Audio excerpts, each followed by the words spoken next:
What is going on, everyone? Welcome back to another video. Be breaking down our futures contract per usual. Going to run through this one relatively quickly. Um, like I said in yesterday's video, key things that need to be held by the bulls are the 5600 level. And as far as sellers, what they want to see is break below the 5650 level and a hold below the 5700 level, right? That's what we were more or less talking about yesterday. Well, today we opened up basically with a gap to the downside after the overnight session pushed lower. And you can see that here. This is the overnight session. This is yesterday's session. The overnight session pushed lower. We opened up near the lows of the overnight session, ended up getting the overnight session. So we opened up pretty much with everything in bears corner today. And then the market just did the absolute opposite of what you would think. A market that gaps down, opens up with lower value indices and everything else in line. They do the absolute opposite. It's kind of reminiscent of like 2022, where every pullback was pretty much a buy the fucking dip opportunity. And so far, that's what we've been kind of seeing recently with pullbacks, especially with gaps or gap down. We have not really held any gaps down in ES. I think it's a very low percentage. I want to say it's around 20% of the gap down that we've had have held. So it's very, very small amount of these gaps on the downside that have held. But yeah, we opened up with a gap down to the downside value. We got the overnight low right away. They had indices right away. And their target on the downside was filling the daily gap. We had a gap. I'll pull up the other profile here. Might be able to see a little bit better, but you can see how we had this big spike up on the 30th. We opened up with a gap on the 1st, right? Today we got below the first low, which puts the daily back to balance. If we remember what we were talking about yesterday, the daily was in a 3-day balance. We were using the first low and then the second's high as our balance area. Well, today we got below it, even though we're going to close back inside of the balance area. The daily's still down, okay? And we missed filling this downside gap by a tick. Today's low is 5607. We don't fill this gap until 5606.75. So they missed it by a tick on the downside, didn't even get it, and then began to push up. That's where I began to get in trouble on trades today. I actually battled all day long. Had two excellent trades today, in my opinion, that were one was definitely kind of snuffed out by some stupid news or news event. You know, Trump was speaking. We'll get to that in a minute, but like with everything that was in sellers' favor today, they definitely could have done damage, but really didn't do it. They had every opportunity to push this market lower if there was any type of fear, or you know what I mean? Like they had opportunities to really get this gap, get inside of M's range, and then push lower because there's nothing. It's a literal vacuum until around 55.70 maybe, and then even really nothing until around 55.50, which is the value area from that the 30ths. So I mean, it was a pretty much vacuum down to the downside, and sellers couldn't get going. And you can see that clearly by today. We rotated up higher, filled the upside gap, only to rotate back over. We do have pretty nasty excess so far that's holding an F period, where we had the big spike up with Donald Trump holding some type of press conference referring to China news or China deal, whatever the fuck it may be. It just really wasn't anything of significance, and nothing that we don't already know, which is what blows my mind about just weak-handed traders, news type traders. like they're goldfish that feed on anything and have a short-term memory loss. Like they don't care about what the market has been trying to do. And right now, what the market's trying to do is push lower. And we started to see that a little bit in E and NF period before that news event. But just to go over a couple of the trades, I took a couple of shorts in A period after we got the overnight low and we took out our balance low. On pushes up, I thought, why not? Let's get short because we're going to go and attempt to fill the gap. And if we do fill the gap, that's even more confirmation we can start shorting even more so on the upside. That didn't really work out. I got in at like I took a very small position around like 20, got stopped out, it pushed up, took another position at 26. It went against me for a minute, came back to my entry, and I could have taken it off for break even. It eventually did come back in to where I could have made money on the trade, but I didn't. I ended up taking it off at break even actually, and then I took another short whenever it did decide to finally roll over in A period early on. It finally decided to roll over a little bit on a push up. I decided to get short at 12.25, thinking, okay, we pushed up off the lows pretty good. They just missed getting the gap fill, so I'm like, they pushed up 12.25. We'll roll back over. That's a decent amount of points in my favor. Ended up getting stopped out once again, which was kind of aggravating. I just kind of gave back a little bit of the gains. Actually, no gains. Actually, I didn't have any gains from A period. But in B period was once again just kind of paper cuts, shorts on the upside. Every little push up I tried shorting and it just did not work out. I eventually got long from B period. Once we started one time framing up, I was like, okay, they're going to go and get the gap. I actually had really good longs in B period.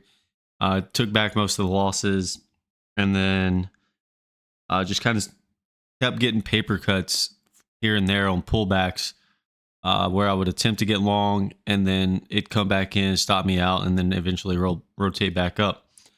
So just kind of paper cut, small little losses here and there, but they did add up. I was down as much as I think $133 at one point, and I was not feeling good about my position in the market, and it just really wasn't boosting my confidence. And I'm trying to just reduce my position sizing from trading 10 lots of MES to getting no bigger than 5 lot of MES at the moment, as I've been trying to get off this losing streak that I've had over the last couple of weeks.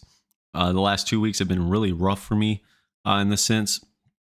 I've had some good days, but I've also had a lot of bad days, and stringing together a couple of wins would be nice. But to go over the main trade of the day was I got short in D period whenever we filled the gap. Got short in D period whenever we filled the gap at 55. It came back in a little bit. I took the position at like 50. It pushed up. I added to the position, and the goal was to, in E period or F period, roll over at some point, stop the one-time framing down, because I was thinking maybe that's all they wanted to do. We still had value that was over, or that was completely lower. There was, maybe all they wanted to do was fill the upside gap. And so I thought odds of holding the trend day were very slim. And obviously at some point I was proven right. But we had a small set of single prints in B period. We attempted in D, did not hold. Attempted, whenever E opened up, they had a very small set, didn't hold. And we did eventually end up rolling over. Now at this point I had like a 5 lot on around 50. And it came in pretty good. And I was looking for the single print fill to get all out, which would have, at one point I was up as much as I think $300 on the position, which would have put me up on the day about $150 if I had just taken it off right then. at the lows. But I decided to stay in, and let's wait for F to open up, see if we start one time framing down and fill the set of single prints was my idea. I had moved my trailing stop down from break even to a position where I felt was comfortable. I believe I had it in at about 47 is where I had my so I would have made 3 points on the trade. I mean, we were trading around 40s. 7-point cushion was kind of my thought process there. I was like, you know what, if they get above 47, at least I'll make a little bit on the trade and I'll be okay with it. Well, F period attempted to push down, did not take out E's low, and then as we were at E's low looking to take it out, that's when the Trump press conference came in. I'm not blaming that. However, it did not help the position. Thankfully, I did have my trailing stop in, so I got out for a profit. This market pushed up, spiked up pretty aggressively. And at first I was like, you know what, maybe I should get long because the overnight high is right there at 56.73. But then, so I did get long. I took it off for a 2-point loss because I was like, what am I doing? This is fake news or whatever, however you want to perceive it. The market isn't going to sustain this move up. It's on weak volume.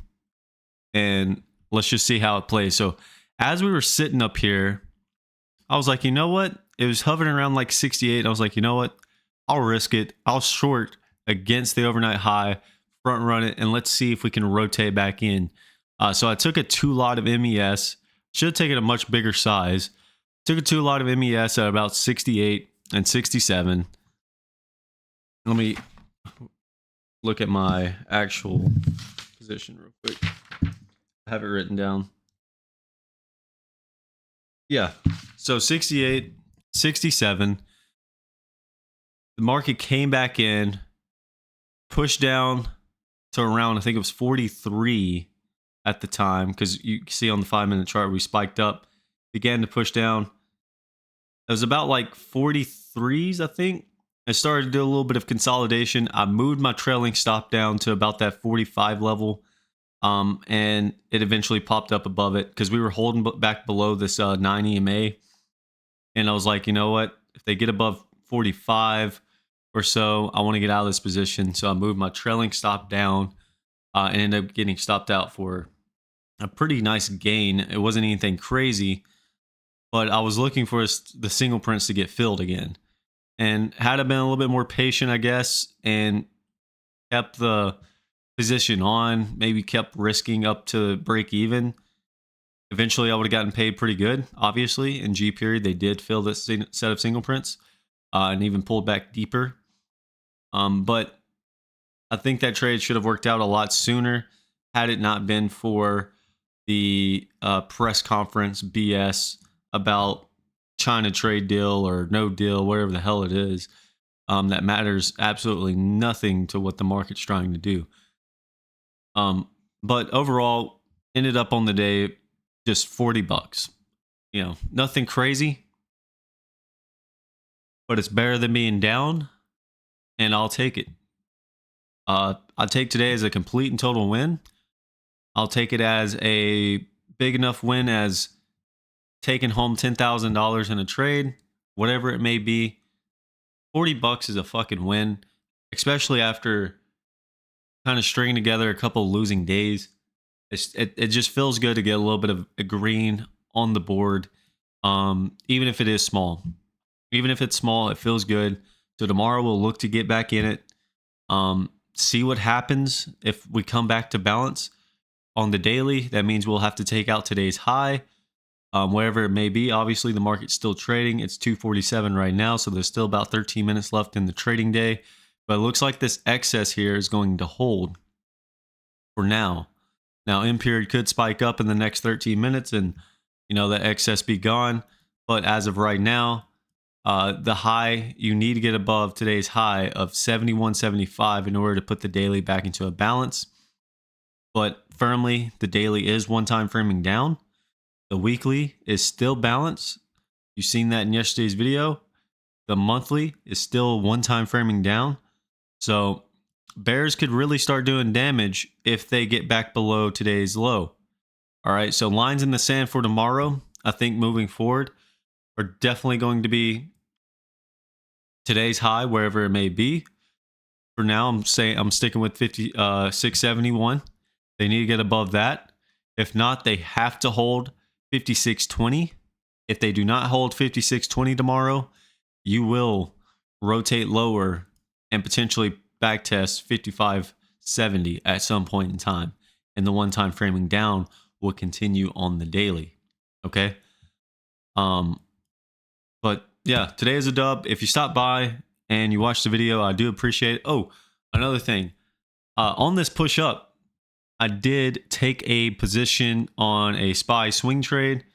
I took I want to say it was 550s for May 30th. 550 put is what I took because we're one time framing down on the daily, and so far it's been a pretty good defense of the balance highs, which is around that 5700 level. So if we get back above and end up above 5720, I'll take that position off for whatever it may be worth. But as of right now, I am in 550 puts in SPY, looking for us to rotate back down towards the lower end of last week's low and see if we take that low out. So yeah, that's pretty much the market update for me. I hope you all have a wonderful day. I'll catch you guys tomorrow, and happy we got a green day. Even if it's small, green day is a green day, baby.